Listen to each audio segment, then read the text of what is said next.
আসসালামু আলাইকুম everyone, welcome to my channel. সবাই কেমন আছেন? আশা করছি ভালো আছেন। আমিও ভালো আছি আলহামদুলিল্লাহ। এই তো আমাদের ঘোরাঘুরির আরেকটা ব্লগ ভিডিও শেয়ার করার জন্য চলে আসলাম। তো আজকের ওয়েদারটা অনেক বেশি ভালো ছিল। দুপুরে ঘুম থেকে ওঠার পরে আমার মেয়ে বায়না শুরু করে দিয়েছে, সে ঘুরতে যাবে। তো অনেক চিন্তা ভাবনা করে ডিসাইড করলাম আমরা হচ্ছে রেলওয়ে স্টেশনে ঘুরতে যাব। আমার মেয়ে ট্রেন দেখতে খুবই খুবই পছন্দ করে।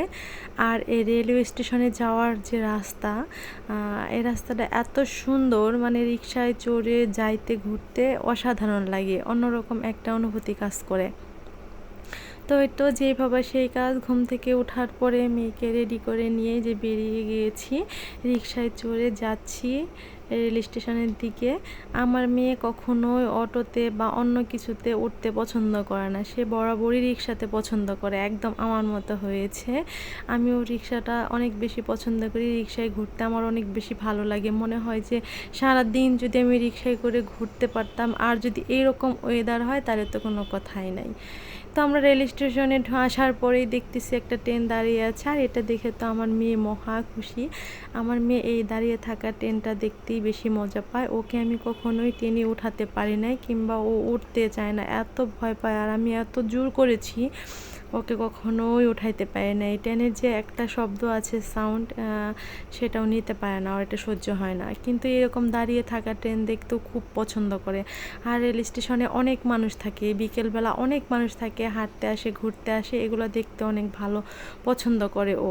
আর ওয়েদারটা তো দেখতেই পাচ্ছেন, এত বাতাস, পারলে মানে এমন অবস্থা মনে হয় উড়িয়ে নিয়ে যাবে, এত সুন্দর ওয়েদার ছিল। এত প্রচণ্ড গরমের মাঝখানে এরকম ওয়েদার, এত বাতাস, মানে প্রশান্তির হাওয়া আর কি বলা যায়। দেহ মন সব শান্তি।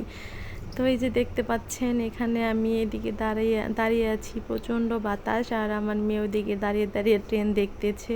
আর ট্রেনের মাঝে যে মানুষজন আছে তাদের সঙ্গে হাই হ্যালো করতেছে। তো এই ট্রেনটা দাঁড়িয়ে আছে কারণ আরেকটা ট্রেন ঢুকবে, এই জন্যে। এই যে বলতে না বলতে আরেকটা ট্রেন স্টেশনে ঢুকতেছে। তো এত বিকট শব্দ হচ্ছিল, মানে পুরো স্টেশন মনে হয় কাঁপতেছিল। তা আমার মেয়ে প্রচণ্ড ভয় পাচ্ছিল। কিন্তু আমার ছেলে আবার উল্টা, আমার ছেলে আবার ট্রেন জার্নিটা অনেক বেশি এনজয় করে। আমরা যখন হবিগঞ্জে ছিলাম তখন আমাদের যাতায়াতটা মূলত ট্রেনেই হইতো। তো দেখা যায় যে হবিগঞ্জ থেকে আমরা সিএনজি ধরে শায়েস্তাগঞ্জ চলে আসতাম, ওখান থেকে আমরা হচ্ছে ট্রেনে করে ঢাকা পর্যন্ত আসতাম, ঢাকা থেকে আবার টাঙ্গাইল পর্যন্ত আসতাম। তো আমার ছেলে অনেকটাই অভ্যস্ত, ও পছন্দও করে ট্রেন জার্নি। তো আমার মেয়ে আবার হয়েছে তার উল্টা, ও ট্রেনে উঠতে চায় না, ভয় পায়। কত বললাম যে থেমে থাকে ট্রেনে, চলো তোমাকে একটু ঘোরায় নিয়ে এসে ভিতর দিয়ে, না সে উঠবেই না, যাবেই না। তো এখানে অনেক কাপল ছিল যারা মানে কলেজের স্টুডেন্ট, ও মানে ওরা গল্প টল্প করতেছিল, ঘুরতেছিল। আসলে এই জায়গাটাই এমন। তো আমার মেয়ে ওইদিকে দুইজন কাপল ছিল, দুজন না, দুইটা মেয়ে দুইটা ছেলে ছিল। তো মেয়েগুলো আমার মেয়েকে ডাকলো, আমার মেয়ে ওখানে গেল। তো ওখানে কিছুক্ষণ ওদের সাথে গল্প টল্প করলো। আমি ভাবলাম ওদের অনেক বেশি প্রবলেম হচ্ছে, তো আমি ওকে নিয়ে আবার হচ্ছে চলে আসলাম এদিকে, যে চলো আমরা চিপস কিনে নিয়ে আসি। তো তাই বললো ওকে এখানে নিয়ে আসলাম। এই যে পাশাপাশি দুইটা ট্রেন দাঁড়িয়ে আছে, এই যে এখন এই ট্রেনটা চলে যাবে। তো এই যে স্টার্ট হয়ে করে দিয়েছে, ট্রেনটা এখন চলে যাচ্ছে।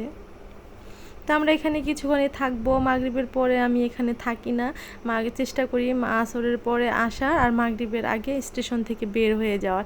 কারণ দেখা যায় যে সন্ধ্যার পরে অনেক বখাটে ছেলেপেলেরা থাকে, তারা মৌজ মাস্তি করে, ঘোরাফেরা করে, সন্ধ্যার পরে থাকাটা আমি সেভ মনে করি না। তো দেখা যায় যে আমি যখন আসা হয় আসরের পরে আসি, আর মাগরিবের আগে বের হয়ে যাই। তো এই যে ট্রেন চলে যাচ্ছে। আমার মেয়ে খুব আনন্দ করতেছিল, দেখতেছিল, আমারও খুব ভালো লাগতেছিল যে এই ট্রেনটাও চলে যাচ্ছে। পুরো স্টেশনটা এখন একদম ফাঁকা, যত যাত্রী ছিল সব উঠে গিয়েছে ট্রেনে। আর যারা নামাচ্ছিল তারা নেমে যার যার গন্তব্যস্থলে চলে গিয়েছে। পরবর্তীতে একদম দেখেন একদম ফাঁকা, কেউ কোথাও নেই, বিষয়টা হচ্ছে এরকম।